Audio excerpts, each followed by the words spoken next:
Before we begin, don't forget to subscribe to the channel and turn on notifications so you don't miss the next part of this emotional story. The rain fell hard against the cracked windows of the old house, each drop sounding like a ticking clock counting down Mira Hale's fate. At 19, Mira had already learned that life was not kind to people like her. Orphans didn't get fairy tales. They got bargains, debts, and choices that were never really choices at all. She stood silently in the corner of the living room, her fingers clenched tightly around the frayed edge of her sweater, listening as two men discussed her future like she was a piece of furniture. "She's young. Clean record. No trouble," her uncle said, forcing a nervous smile that never reached his eyes. He smelled of cheap cologne and desperation. "She'll do exactly what she's told." The other man didn't smile. He didn't even sit. He stood tall, perfectly still, dressed in a dark tailored coat that probably cost more than the entire house. His name was Victor Blackwood, and everyone in the city knew it. Billionaire, tycoon, cold, ruthless, a man who crushed companies and people with the same calm precision. Victor's sharp gray eyes moved to Mira for the first time. The room felt smaller under his gaze. He didn't look at her like a predator, but somehow that felt worse. He looked at her like a calculation. "How much?" he asked flatly. Mira's heart sank. That single word confirmed what she already knew. She was being sold. Not officially, not on paper, but sold all the same. Her uncle cleared his throat. "The debt is 200,000. But, for you, Mr. Blackwood, we can make a deal." Victor didn't respond immediately. Silence stretched. The rain grew louder. Finally, he said, "I'll pay the debt. Tonight." Mira's breath caught. Tonight. The word echoed painfully in her mind. Her uncle's face lit up with relief. "Of course. She'll go with you right now." Mira wanted to scream, to run. But where would she go? She had no money, no family, no one who would fight for her. The papers had already been prepared. Her fate was sealed before she ever entered the room.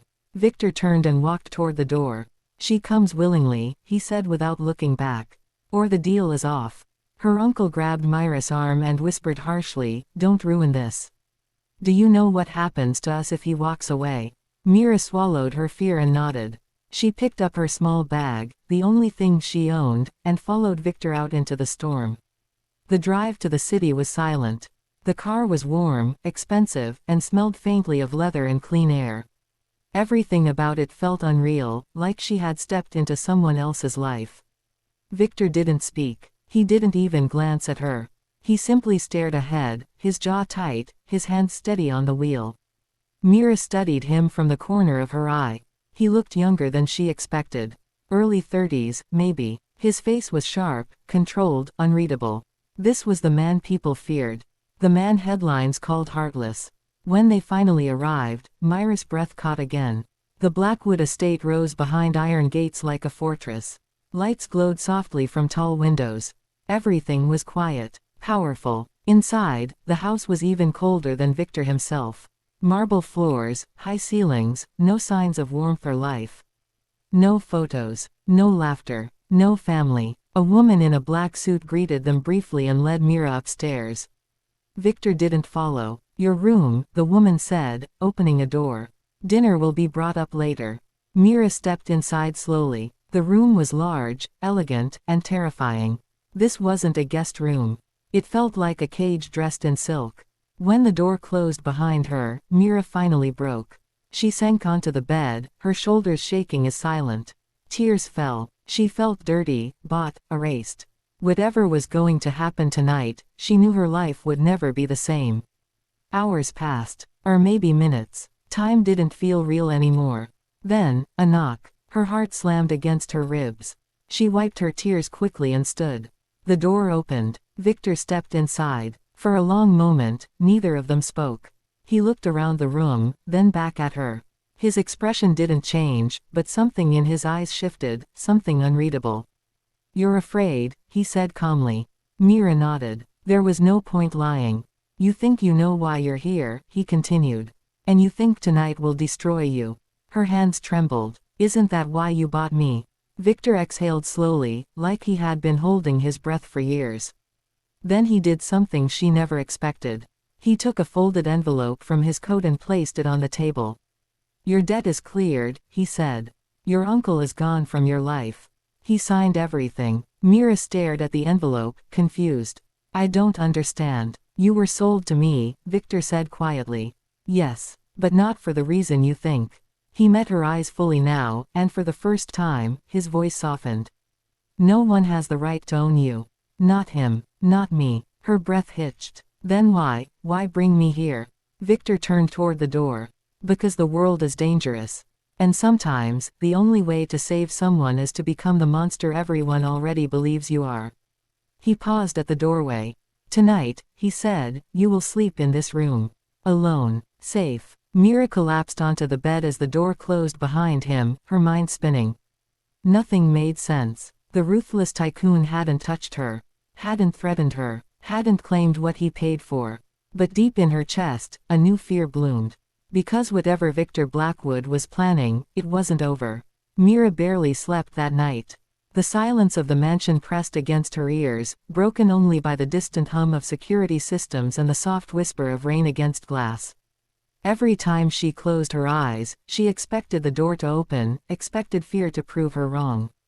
But morning came quietly, sunlight slipping through heavy curtains, and she realized with shock that nothing had happened. She was still alone, still safe, and more confused than ever.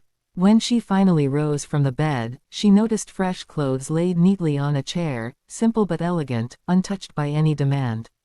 It felt less like a prison and more like a place waiting for her to decide what it was going to become. Downstairs, the mansion was already awake. Staff moved efficiently, silently, as if trained not to disturb the air itself. No one looked at her with judgment or curiosity. She was treated like a guest, not a possession. At breakfast, Victor sat at the far end of a long table, reading something on a tablet, his expression as unreadable as the night before. Mira hesitated, then sat where she was told. Plates were placed in front of her without question. Still, no one spoke. Finally, Victor set the tablet aside. You're free to leave, he said, as casually as if commenting on the weather. Mira froze. Leave? Yes, he replied. Today. Tomorrow. Whenever you want. Her fingers tightened around the edge of the table. Then why am I still here? Victor studied her for a moment. Because you have nowhere else to go. The words stung, not because they were cruel, but because they were true. Mira lowered her gaze. He wasn't mocking her. He was stating a fact. I won't force you to stay, he continued. But if you do, there are rules. You will be educated, protected, and no one will ever touch you without your consent. Mira looked up sharply. Including you. Including me, he said without hesitation. That answer shook her more than anything else. She nodded slowly, unsure whether she was making a choice or simply delaying another inevitable ending. Still, something inside her whispered that staying was safer than stepping back into a world that had already sold her once. Over the next few days, Mira learned the shape of Victor Blackwood's world. It was controlled, precise, and lonely. He left early every morning and returned late at night. The staff respected him, feared him, but also followed him with unwavering loyalty. No one spoke badly of him behind his back. That alone told her more than any headline ever could. She spent her time with tutors, counselors, and trainers Victor had arranged without asking her. Education she never had. Skills she never dreamed of learning. It felt like someone had pressed pause on her pain and handed her a different future, one lesson at a time. Yet, despite everything, she couldn't shake the feeling that she was standing at the center of a storm she didn't fully understand. One evening, she finally found Victor alone in the study, the walls lined with books and awards that meant nothing to her.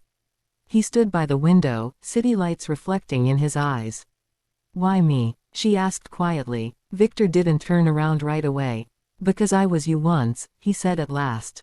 She frowned. That's impossible. He gave a faint, humorless smile. Different circumstances, same powerlessness. He told her then, in pieces, not a full confession.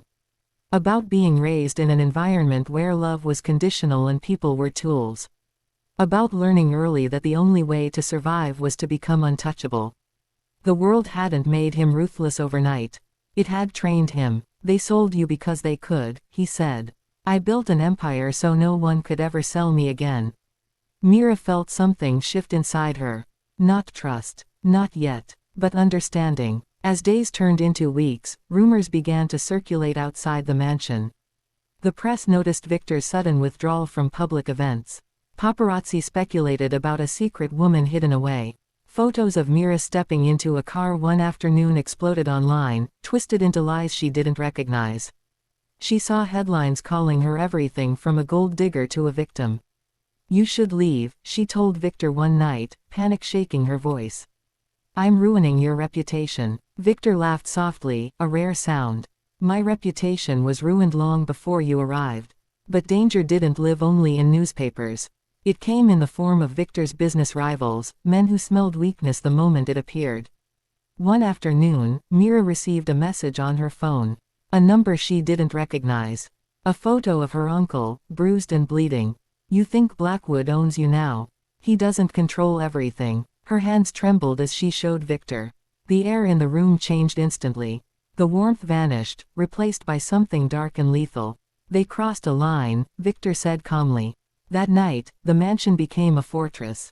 Security doubled. Victor disappeared for hours, making calls that Mira wasn't meant to hear. For the first time, she saw the ruthless side the world feared, and it terrified her, not because it was aimed at her, but because she realized how far he was willing to go to protect her. When he returned near dawn, blood stained his knuckles, though he said nothing about it. You should be afraid of me, he told her quietly. Mira shook her head, tears in her eyes. I'm afraid of a world that makes men like you necessary. Victor looked at her then, truly looked at her, as if seeing something he had lost long ago. And in that moment, Mira understood the truth that no headline would ever tell. She wasn't the only one whose fate had changed the night she was sold.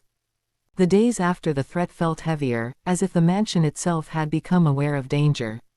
Mira noticed how guards were positioned closer, how cars followed them at a distance whenever Victor allowed her outside. She tried to return to her lessons, to the routine that had begun to feel almost normal, but a quiet tension followed her everywhere. She knew now that staying beside Victor meant standing in the shadow of his enemies. Yet leaving no longer felt like freedom. It felt like abandonment, of the only person who had ever stepped between her and the cruelty of the world. Victor, on the other hand, grew more distant. Not colder, but sharper, more focused. He spoke less, slept less, and when he looked at Mira, there was something protective and dangerous burning behind his calm expression. One evening, unable to bear the silence any longer, Mira followed him into the gym where he trained alone late at night, releasing anger through controlled violence. She watched from the doorway as he struck the heavy bag again and again, each hit precise, powerful, restrained. You're punishing yourself, she said softly. Victor stopped. Sweat ran down his face as he turned to her. I'm preventing mistakes. You think I'm a mistake? She asked. His jaw tightened. No, you're the reason mistakes can't be allowed. The words settled between them, heavy and intimate in a way Mira wasn't prepared for. She realized then that Victor wasn't just protecting her from the world, he was fighting himself. The man who had built his empire on control now faced something uncontrollable, caring. The threat against her uncle escalated quickly. Victor's security traced it back to a rival consortium trying to destabilize him through fear. Mira learned pieces of it through overheard conversations, half-finished sentences, and the way Victor's phone never left his hand. She wanted to help, but she didn't know how.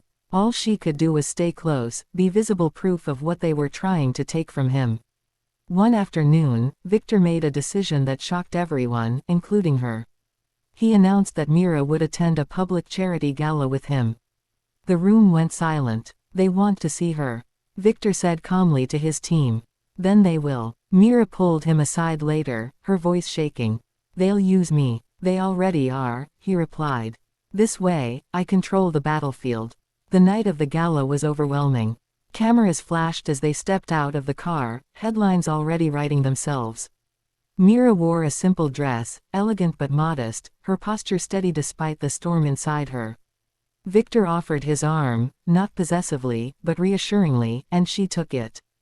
In that moment, the world saw them as something they were not, but something powerful nonetheless.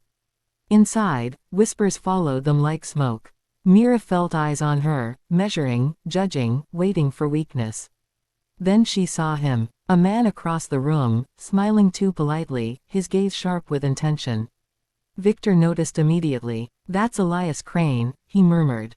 "The one who sent the message." Fear rippled through her, but Victor didn't let go of her arm.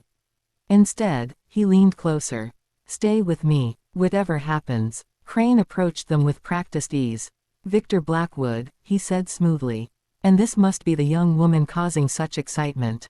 Mira felt Victor's grip tighten slightly. "Careful," Victor said. "Your curiosity could cost you." Crane laughed. "I admire your confidence. But you should know, nothing you own is untouchable." Mira surprised herself by speaking. "I'm not owned." Crane's smile faltered, just for a second. Victor looked at her, something like pride flickering in his eyes. The exchange ended without violence, but the message was clear. The game had entered a new phase. On the drive home, Mira's hands shook, adrenaline finally crashing. "I shouldn't have gone," she said. "You did exactly what you needed to do," Victor replied. "You reminded them you're not weak." That night, Mira couldn't sleep. The realization settled in slowly, painfully. Her presence in Victor's life wasn't temporary. It was a trigger. And if she stayed, things would only get worse. The next morning, she made her decision. She packed her bag quietly, leaving a note on the desk in her room. She didn't want to face Victor when she said it. She knew he would stop her. But he was waiting at the door when she tried to leave. "You're running," he said, not angry, just tired. "I'm protecting you," she replied. "They'll never stop as long as I'm here." Victor stepped closer, his voice low. "Do you think losing you would protect me?" The question cut deeper than she expected. Tears filled her eyes. "I don't belong in your war." Victor hesitated, then did something he had never done before.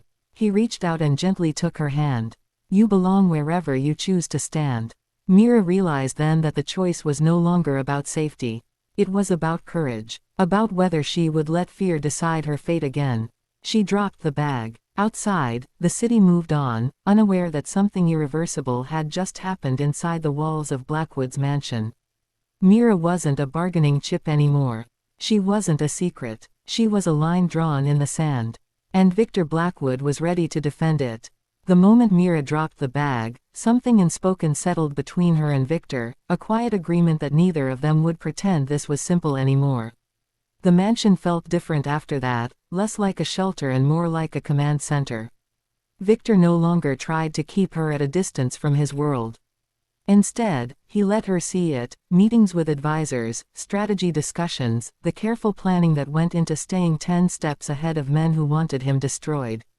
Mira listened more than she spoke, absorbing how power really worked, how fear was managed, not erased.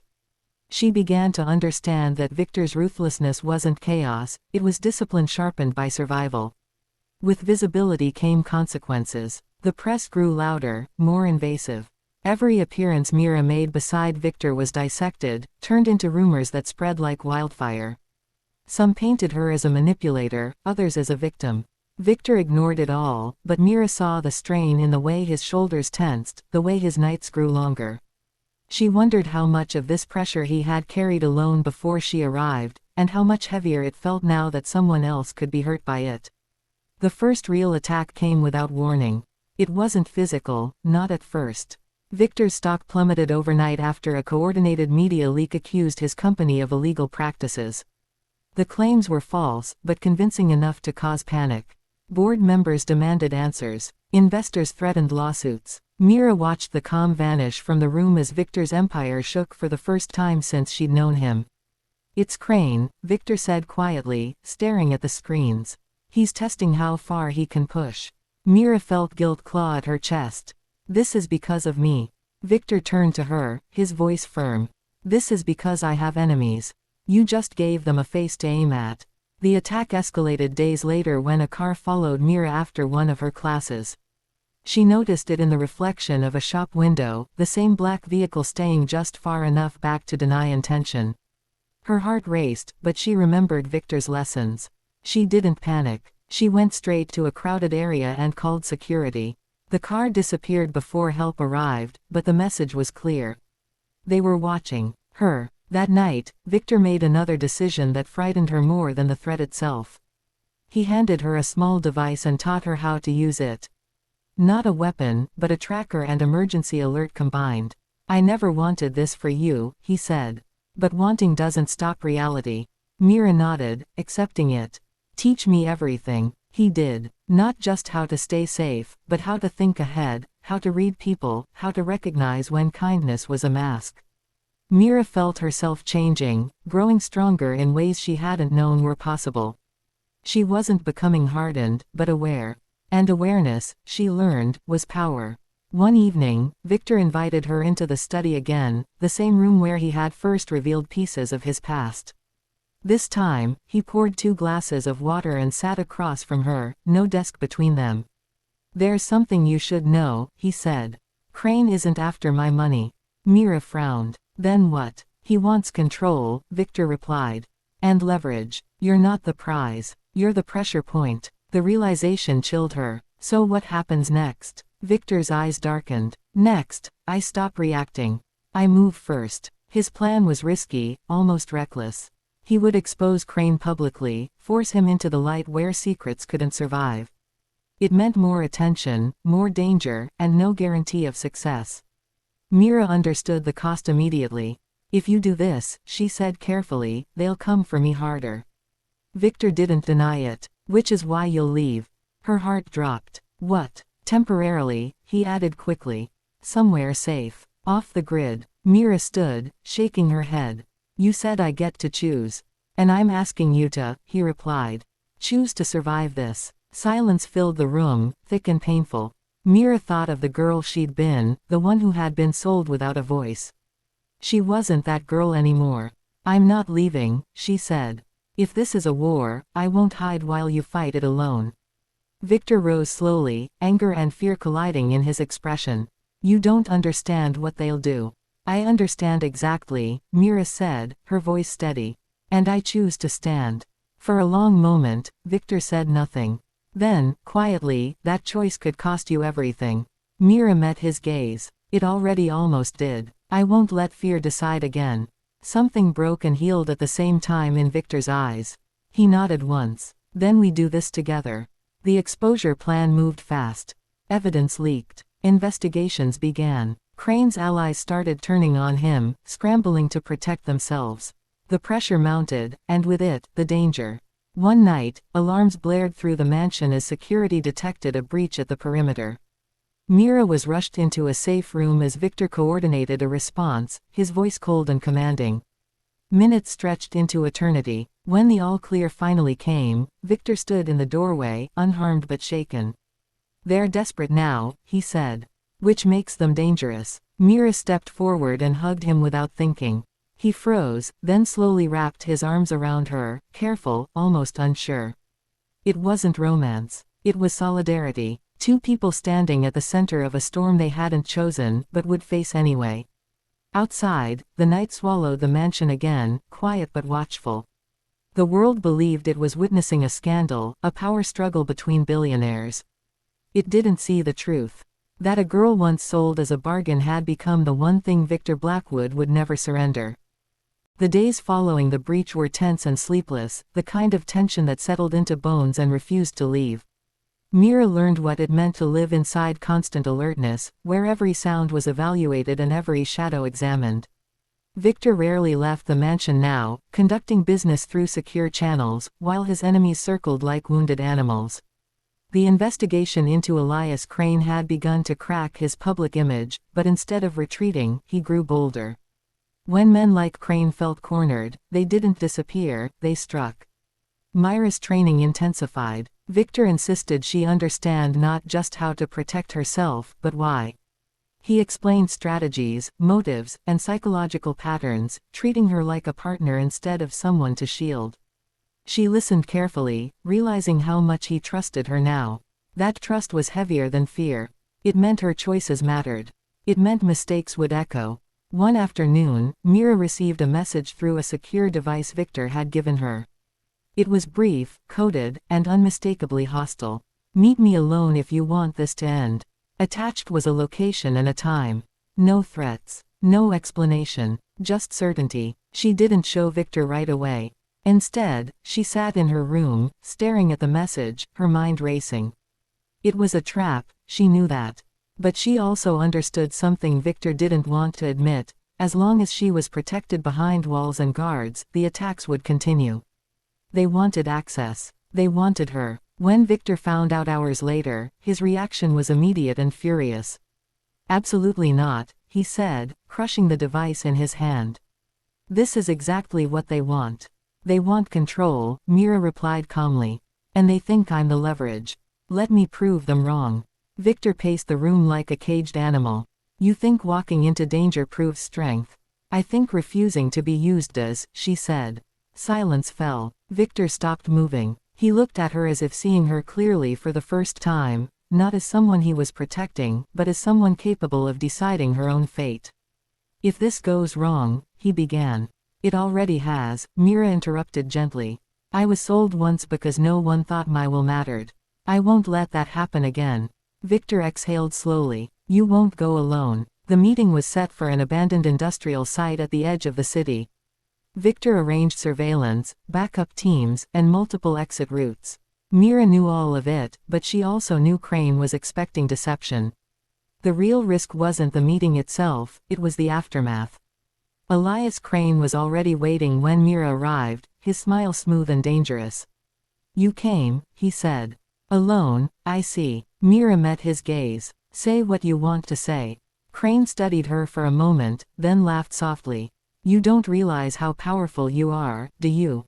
One girl, and the great Victor Blackwood starts bleeding. I'm not his weakness, Mira replied. I'm his choice. Crane's expression hardened. You think he'll choose you when it costs him everything? Mira stepped closer. He already did. If Victor didn't withdraw from the investigation, Mira would never be safe. It was an ultimatum built on arrogance, the belief that fear would win. Back at the mansion, Victor listened to every word Mira reported, his face unreadable. When she finished, he spoke quietly. He thinks I'll sacrifice truth for you. Mira's heart tightened. Victor, if this costs too much. He cut her off. There are lines I won't cross. And surrender is one of them. The next move was brutal and final. Victor released evidence not just of financial crimes, but of human exploitation tied to Crane's network. Authorities moved swiftly. Arrests followed. Assets were frozen. Crane disappeared from public view within 48 hours. But victory came at a price. One night, as Mira returned to her room, the lights went out. The emergency system kicked in seconds later, but it was enough. A figure emerged from the shadows, grabbing her arm. She fought, remembered her training, and screamed. Security arrived in time, forcing the attacker to flee, but the message was carved into her fear. They had come for her. Victor was shaken in a way Mira had never seen. He stood by her bed that night, refusing to leave. I failed you, he said quietly. You didn't, Mira replied, her voice steady despite the tremor in her hands. You taught me to survive. Still, the reality was undeniable. As long as Mira was visible, she would be a target. And as long as Victor refused to bend, there would be others like Crane waiting to strike. I'll disappear, Mira said the next morning. Not because I'm afraid. Because this ends it. Victor stared at her. You think walking away will make them stop? I think it removes the weapon, she answered. Me. The plan was swift and secret. A new identity. A remote location. No contact. No trace. It was meant to be temporary, but both of them knew the truth. Temporary had a way of becoming permanent. The night before she left, they stood in the study again, the room where everything had begun. You were never a bargain, Victor said softly. You were the cost of my redemption. Mira smiled sadly. And you were never a monster. They didn't promise anything. They didn't pretend love could fix what power had broken. They simply acknowledged what they had become to each other, something rare, something dangerous, something worth protecting. As Mira disappeared into the dark, the world believed the scandal had ended. It believed the billionaire had won. It didn't know the real sacrifice had just begun. The silence that followed Mira's disappearance was unlike anything Victor had ever known. It wasn't the quiet of empty rooms or the absence of footsteps in the hall. It was a deeper void, the kind that followed when a presence had altered the rhythm of a life and then vanished without warning. The mansion felt larger, colder, stripped back to what it had always been before her: walls, power, and isolation. Victor threw himself into work, dismantling what remained of Crane's network with ruthless efficiency, but every victory tasted hollow. Power had always been his armor. Now it felt like a weight. Mira's new life was nothing like the one she left behind. The remote town was small, quiet, and anonymous. She lived in a modest house with a name that wasn't hers and a past that didn't exist. At first, the simplicity felt like relief. No guards, no cameras, no whispers. She worked at a local library, surrounded by stories instead of strategies, and learned what it meant to be invisible by choice. But freedom came with its own kind of loneliness. Every night, she wondered if Victor was safe, if the storm she had stepped away from had finally settled, or if it was only gathering strength. Weeks passed, then months. The world moved on, as it always did. Headlines replaced Victor Blackwood with newer scandals. Elias Crane's name faded into legal footnotes. On the surface, it looked like the threat had ended. But Mira knew better. Men like Crane didn't simply disappear. They adapted. And Victor, despite all his power, was still human. The warning came unexpectedly. Mira received a letter at the library, handwritten, slipped between returned books. No name, no address, just a single sentence that made her blood run cold. Did you really think you could vanish without consequence? That night, her phone rang for the first time since she left. The number was untraceable. She answered without speaking. They found you, Victor said quietly. Her chest tightened. How? They didn't, he corrected. Not yet. But they're looking again. The distance between them collapsed in that moment, replaced by urgency and regret. Victor explained that remnants of Crane's network were resurfacing, probing old connections, watching for signs. Mira's disappearance had slowed them, but it hadn't erased her significance. To them, she was still the symbol of Victor's defiance. You should stay where you are, Victor said. I'll handle this. Mira closed her eyes. That's what we said last time. Silence stretched across the line. Then, softly, I won't lose you again. Neither would she. Mira understood now that running hadn't ended the danger. It had only postponed it. And the longer she stayed hidden, the more control her enemies retained over her life. I'm coming back, she said. Victor protested, argued, demanded. But Mira's decision was firm.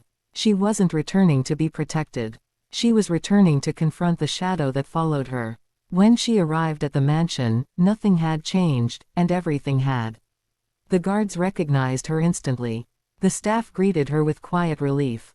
Victor met her at the door, his expression a mixture of anger, fear, and something dangerously close to hope. You're not supposed to be here, he said. I never was, Mira replied. That didn't stop me before. They didn't waste time. Intelligence reports confirmed their fears. Crane had survived. Not just survived, he had rebuilt, quieter, more patient. His goal wasn't money anymore.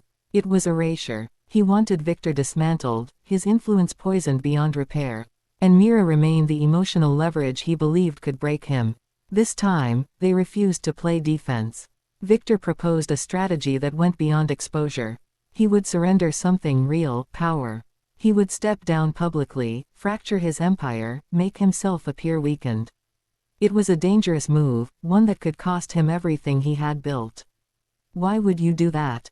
Mira asked. Because power makes men predictable, Victor replied. And unpredictability is the only weapon they don't expect. The plan required Mira to be visible again, not hidden. To stand beside Victor not as a secret or a liability, but as a choice he made openly. The idea terrified her, but she understood its strength. It stripped Crane's narrative of control. She was no longer a pressure point in the shadows. She was a declaration. The announcement sent shockwaves through the business world. Victor Blackwood stepping back. Mira Hale standing beside him. The press erupted. Speculation ran wild. And exactly as Victor predicted, Crane took the bait. The final confrontation didn't happen in a dark alley or behind closed doors.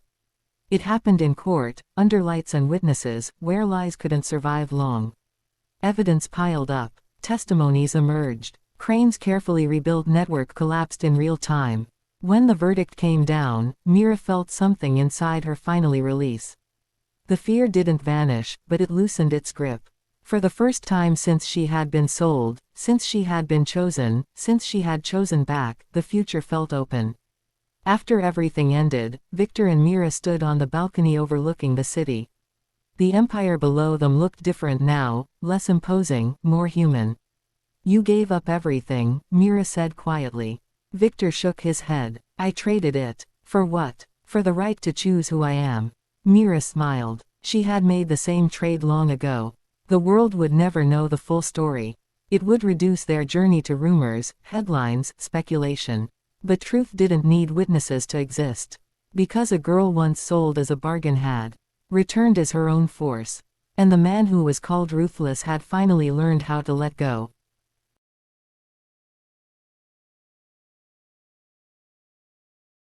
The weeks after the court victory were quieter, but the calm was different this time.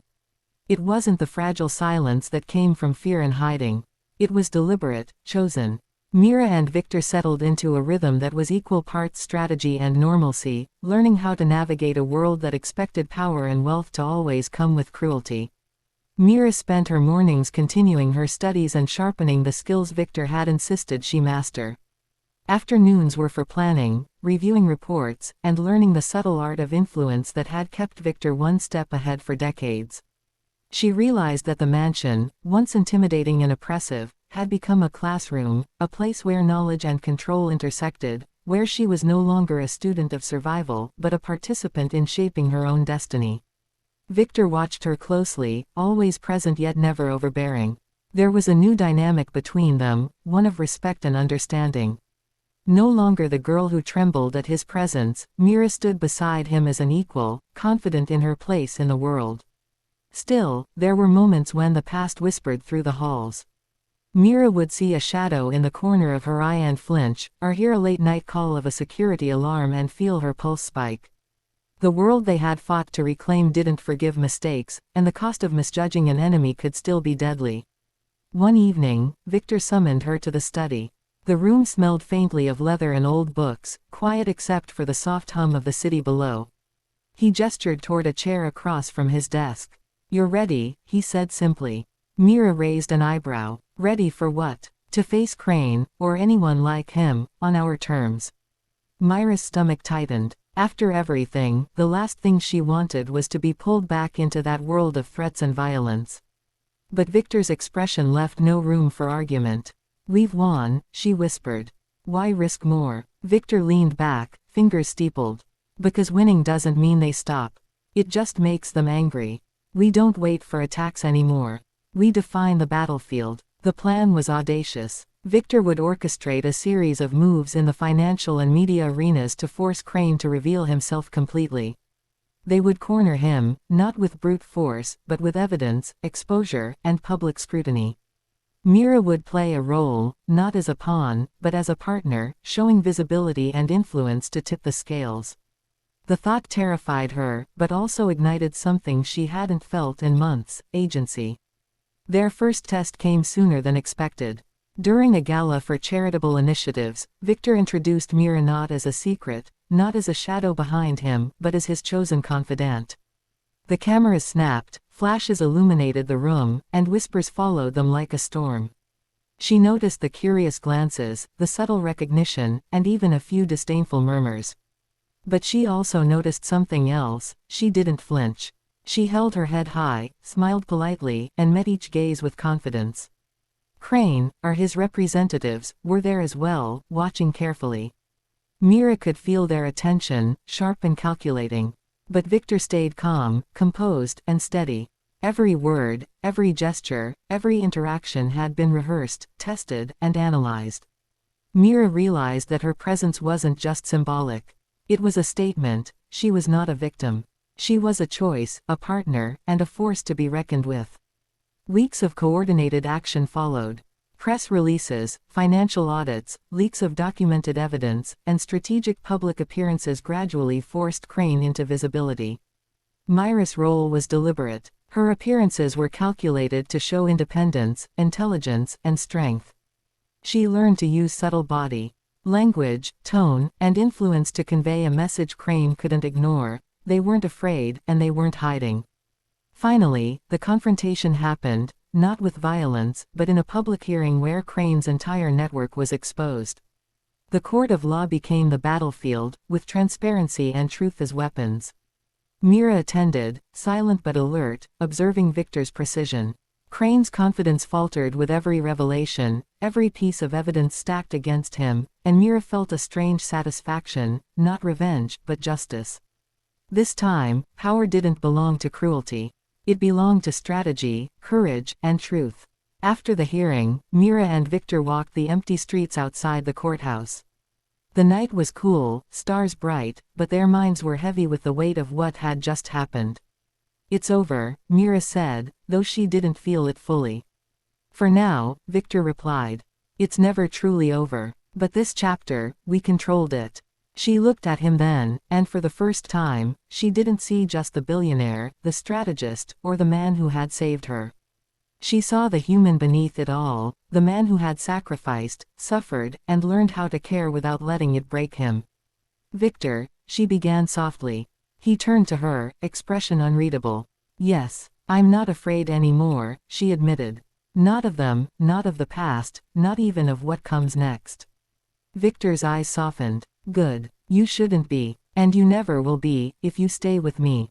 She nodded, understanding the gravity behind the words. It wasn't just about safety or influence anymore. It was about choice, trust, and partnership.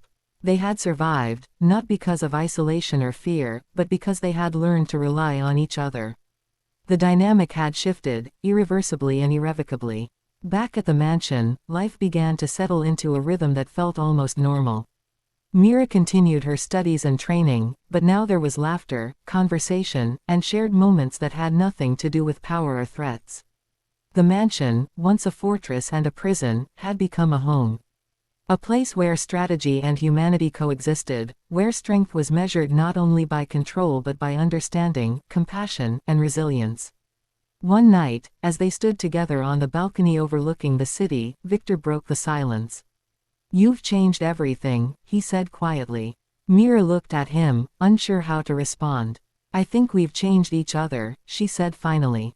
He nodded. "Yes. And that's why we survive, why we endure, why we move forward. Not because we're unstoppable, but because we choose to be unbroken together."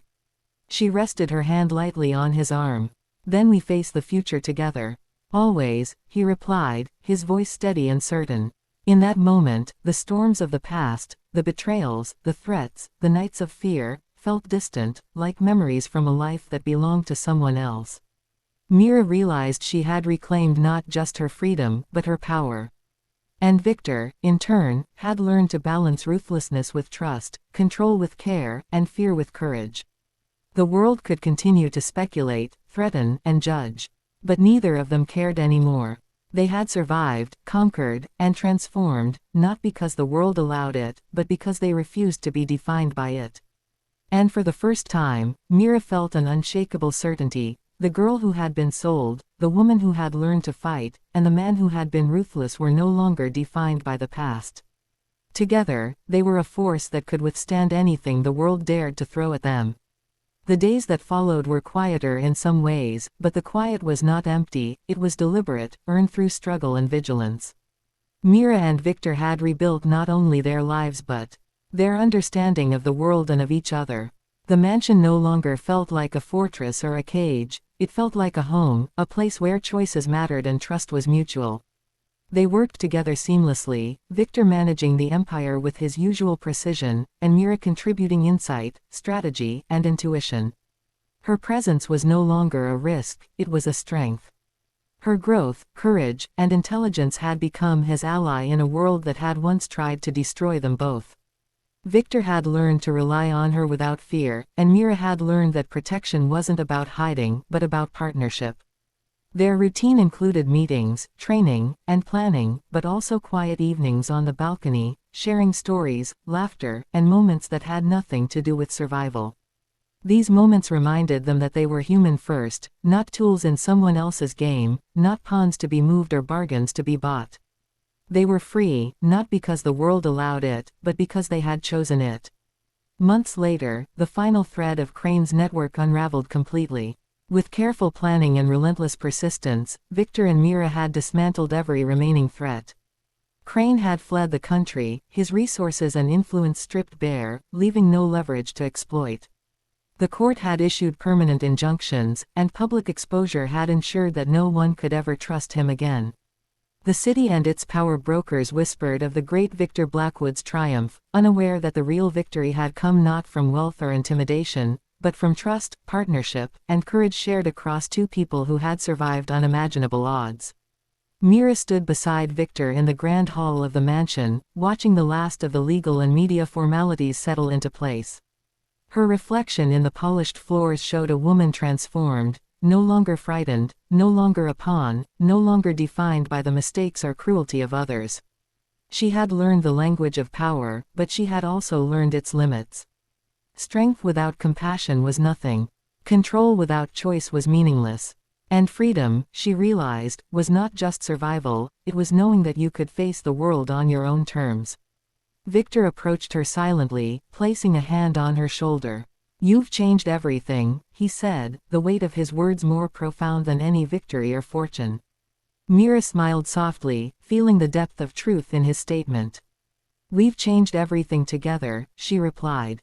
He nodded, and for the first time in her memory, there was no tension, no calculation, no fear lurking behind the calm. There was only certainty, trust, and the quiet satisfaction of survival earned through courage, resilience, and shared determination. They spent the evening on the balcony, overlooking the city that had been the backdrop for their trials. The lights shimmered like stars brought down to earth, reminding Mira of how far she had come from the frightened girl who had been sold into a world that wanted to control her. Each flickering light symbolized a choice, a victory, a moment when fear had been met with courage. Victor stood beside her, tall and composed, but also human, vulnerable in the ways he had allowed himself to be only with her. She realized then that survival had never been enough for either of them. They had needed each other not just to live, but to reclaim their lives. "I never thought I'd feel normal again," Mira said quietly, the words almost lost to the night. Victor's gaze softened. "Normal doesn't exist for people like us," he replied, a faint smile tugging at his lips. "But peace is real. And you deserve it." She turned to him, studying the lines of his face, the gray in his eyes, the subtle wear of sleepless nights and battles. Fought. He had given up so much to protect her, to teach her, to trust her with the truth. And she had learned how to give back in ways he hadn't anticipated, through courage, intelligence, and unflinching loyalty. Their partnership was complete, balanced not by fear, but by respect and choice. The next morning, they walked through the mansion together, greeting the staff who had quietly stood by through chaos and danger. There were smiles, casual conversations, and a warmth that had never existed before. The mansion, once an emblem of isolation and power, had become a sanctuary. Every corner held memories of struggle, every hallway whispered of survival, and every window opened onto a world they now faced as equals. Victor stopped in the center of the hall, turning to Mira. "Whatever comes next," he said, "we face it together. No secrets, no bargains, no fear. Only choice." Mira nodded, understanding the full weight of his promise.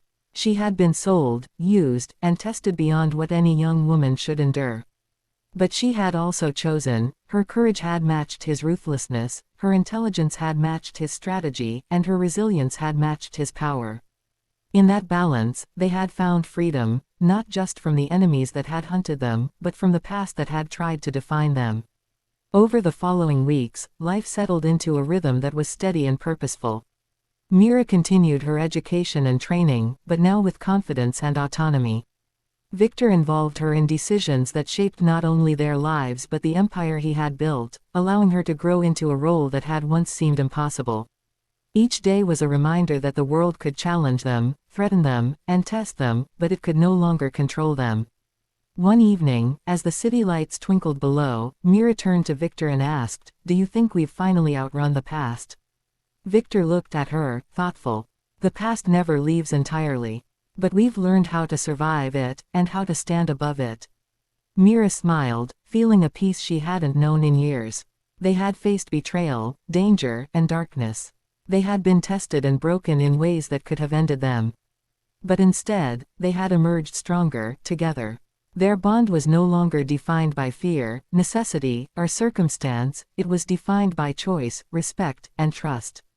In that moment, Mira realized something deeper. She had not only survived the night she was sold, the threats of powerful men, and the machinations of rivals, she had also grown into someone who could shape her own destiny, alongside a man who had learned how to protect without controlling, to care without possessing, and to love without fear.